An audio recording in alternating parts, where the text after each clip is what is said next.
Hey guys, Jay here and welcome back to the channel. So don't forget to like, subscribe, comment, hit the notifications bell to stay informed. So we've got a pretty substantial update to go through from TFL, and this is coming through their Terra Classic Twitter account. And for a lot of us, this is the update we have been waiting for quite some time, because there's just been no answers on the Terra Shuttle Bridge. What's going to happen to the wrapped assets? What happens to wrapped Luna? What happens to wrapped USTC? So these have all been very vital questions. And finally, we have got those answers. We've got a timeline to go through. I mean, we have got everything we need moving forward. And once again, this all pushes towards the burn narrative. And what I've been speaking about recently, especially regarding this wallet, is the idea that a significant amount of coins are simply just going to be burned.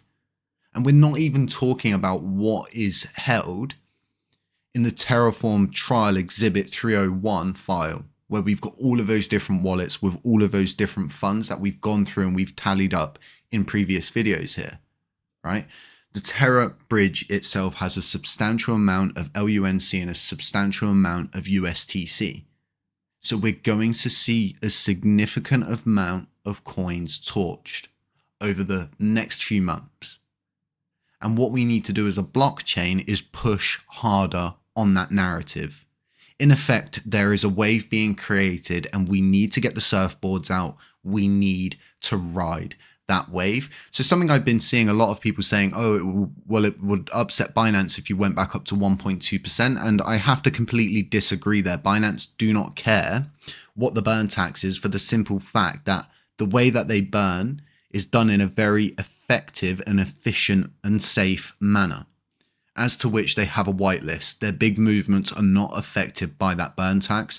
Binance has supported the 1.2 burn tax previously, and they went down because we decided to go back down. If we decide to go back up, they would support that moving forward. So there's no difference to what they've already been through previously. Now, of all of this being said, this wallet is doing more burns. It's burned 3.5 million here and then a further 1.5 million LUNC here. And although these are very small, they're very significant, because this shows us once again, it's burning its commission, it's burning its rewards. Everything it's got, it seems to be burning. So on the 30th of this month, I would once again then assume that all of these funds are simply going to burn. So let's move over to the official update itself, and I'll go through it from the top to the bottom. So we'd like to inform you about a recent bankruptcy court order in TFL's Chapter 11 case, authorizing TFL to do the following: reopen the shuttle bridge for redemption of wrapped assets on Terra Classic, undelegate and burn the 150 million Luna from the Terra community grant. So part 2 of that doesn't actually affect us. It's nothing to do with our blockchain. Those coins are all part to do with the mainnet. So this leaves us in a situation where we're simply looking at the reopening of the shuttle bridge for redemption of wrapped assets. So what I would say to everybody is it's the Ethereum side of things. So gas fees are different. Currently, if I want to bring my wrapped assets back on chain, it would cost me more in gas fees than the coins are worth themselves. So therefore, I won't be moving my wrapped assets. They'll be getting left there. But this is really good, and once again plays into the burn narrative. Because under the new court order, TFL intends to move all assets held in the shuttle bridge wallets to new and more secure wallets and make available a new simplified shuttle bridge interface. The new interface simplified shuttle bridge will allow users to redeem wrapped assets from the bridge wallets until 30 days after TFL Chapter 11 plan goes effective. After that time, TFL intends to permanently shut down the shuttle bridge and any remaining assets will be burned. TFL's proposed Chapter 11 plan has not been yet approved by the bankruptcy court and is not anticipated to go effective until late September 2024 at the earliest. So this is what really, really stands out for me. Because like I was saying just a moment ago, a lot of people's assets are going to cost them more in gas fees to get them back on chain than it would be than to just leave them. They're better off just leaving them in this situation. So we're probably going to see a significant amount of these assets simply not move. So what we're going to do now is we're going to go over to Lunc Dash and we're going to take a look at the top holders, because the top holder for Luna Classic and our whole ecosystem on chain is actually the Terra bridge itself, with just over $250 billion coins, being 275 billion LUNC. This is a significant amount of coins. So we could see a very substantial portion of these coins burned. And then once again, like I was saying, the bridge itself doesn't just deal with Luna Classic, it deals with USTC as well. It's ranked 7th for top holders of USTC, and it currently holds 178 million USTC. So once again, this is a significant amount that could be burned. And I think we could also see the wormhole token bridge possibly be rounded down into this, because it is interconnected into the whole shuttle interface. So this leaves us in a situation as a blockchain with a timeline moving towards September 2024.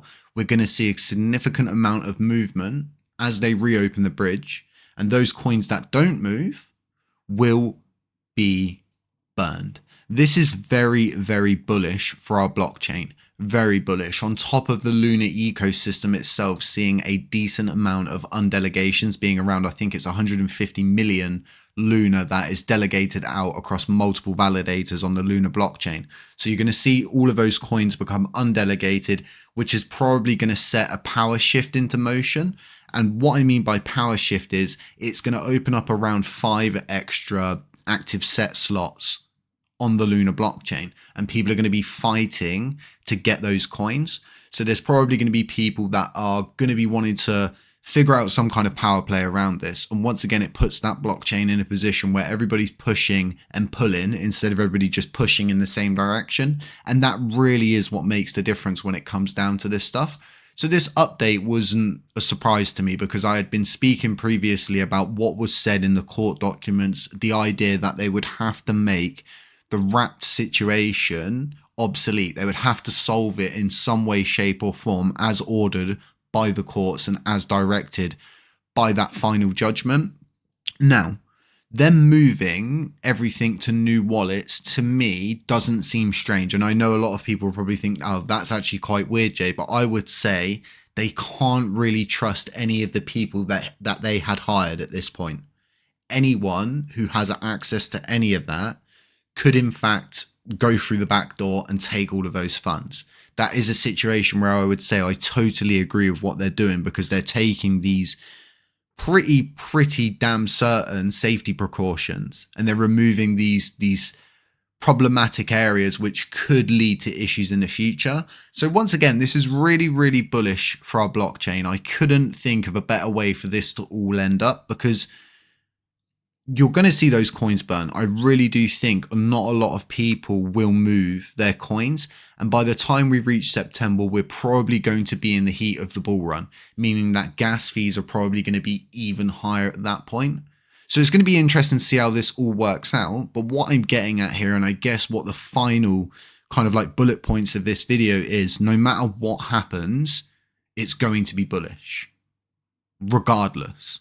Because the ultimate end result is whatever is left in the shuttle is going to get burned. So the possibility of seeing $250 billion coins removed from the total supply is pretty high at this point. And then the same with USTC, around 175 million could burn. This is great. I don't need to ask you what you all think of this, because I have no doubt you're all very happy about this. There's a lot of people who are affected by the wrapped Luna side of things and the whole shuttle bridge not being brought back to its original state. But do remember that this is all going to be on a timeline. So if you are aiming to do this, you need to be prepared.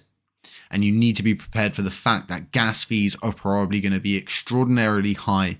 So set your standards, I would guess, in this situation, what you're expecting out of it, quite low, because there's still an opportunity for you, if you were involved in the crash yourself, that you can go through this bankruptcy estate to get some kind of retribution, some kind of payback for your loss. I'll leave links to all of this in the description for all of you, so you can go through it, you can have a look, and you can sort of get yourself totally up to date with it. It's always good to keep yourself up to date. But aside that, don't forget to like, subscribe, comment, hit the notifications bell to stay informed. And just Stay safe, stay humble, stay aware. And as always, I'll catch you in the next one.